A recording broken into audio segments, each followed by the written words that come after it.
Bonjour à chacun, bonjour Anna.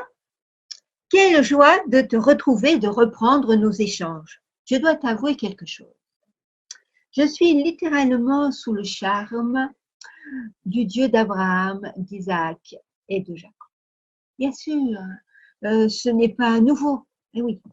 Mais en creusant et revisitant ces histoires, pourtant si connues, je suis profondément touchée par, comment dirais-je, son projet de vie. Voilà, son projet de vie pour toi et moi, et chacun de nous.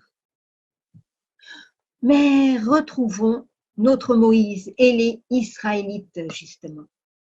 Pendant les 40 jours et les 40 nuits sur la montagne du Sinaï, vous vous rappelez, Moïse a reçu les 10 paroles. OK.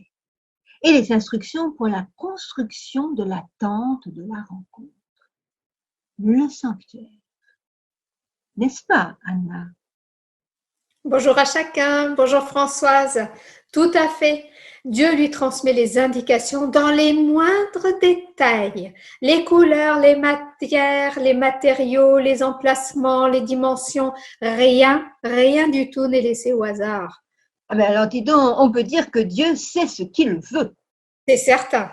D'ailleurs, il répète à plusieurs reprises à Moïse que le travail doit être bien conforme au modèle qu'il a montré à Moïse sur la montagne. Ah, il faut suivre scrupuleusement le plan et ne pas dévier du modèle. Mais pourquoi Dieu se montre-t-il si pointilleux? Voilà une très bonne question, Françoise, car il s'agit en effet de savoir pourquoi tous ces détails. Pourquoi telle couleur et pas telle autre? Pourquoi telle matière, telle taille? Pourquoi tout cela est si important? Il ne s'agit pas d'un caprice, un simple caprice de décoration. Mais je m'en doute bien. En même temps, il y a quand même 6 chapitres entiers pour décrire le tabernacle. Et oui, Exode 25, 26, 27, et puis le 36, 37, 38.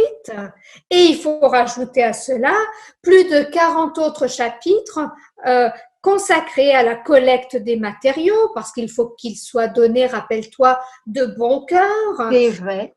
au service qui va s'y dérouler ensuite, chaque jour, à l'organisation même de son transport d'une étape à l'autre au désert. Bref, c'est environ une cinquantaine de chapitres de l'Exode, du Lévitique et des Nombres qui gravitent autour de ce sujet. Alors, je me répète, Anna, excuse-moi. Pourquoi une telle insistance? Pourquoi Dieu insiste tant sur cette maison où il habitera au milieu des Israélites? Après tout, je suis désolée, ce n'est qu'une tente. Eh bien, ce n'est pas tout. Après ces nombreux chapitres dans l'Ancien Testament, une bonne partie d'une épître du Nouveau Testament revient sur ce thème. Ah bon? Mais qu'ont-ils ajouté? Écoute, figure-toi que l'Épître aux Hébreux Oui. revient sur ce thème, mais cette fois, elle vient pour en donner la signification spirituelle. On peut y lire que le culte qui s'y vivait à l'époque dans le sanctuaire est rendu à une copie, une ombre de réalité céleste. Une copie? Une ombre? Mais l'ombre de quoi? De qui? Eh bien, en lisant l'introduction de l'évangile de Jean, Ah oui, ah oui, oui, je me souviens. Au commencement était la parole, et la parole était avec Dieu, et la parole était. oui, tout à fait, c'est très connu. Eh bien, Jean continue un peu plus loin avec une phrase qui dit « La parole est devenue un homme et il a habité parmi nous ». Mais c'est de Jésus dont parle Jean.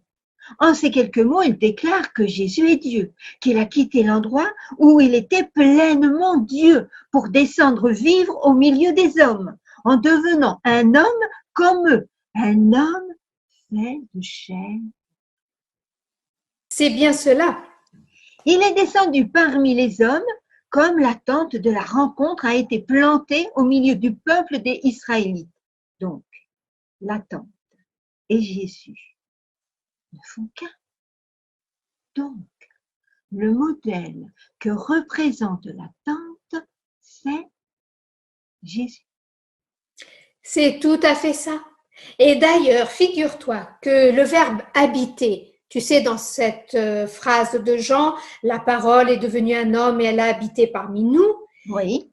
Ce verbe est la traduction d'un verbe grec, oui, parce que Jean écrivait en grec, comme on le sait, qui signifie littéralement tabernacler. C'est-à-dire, c'est une tente, un tabernacle.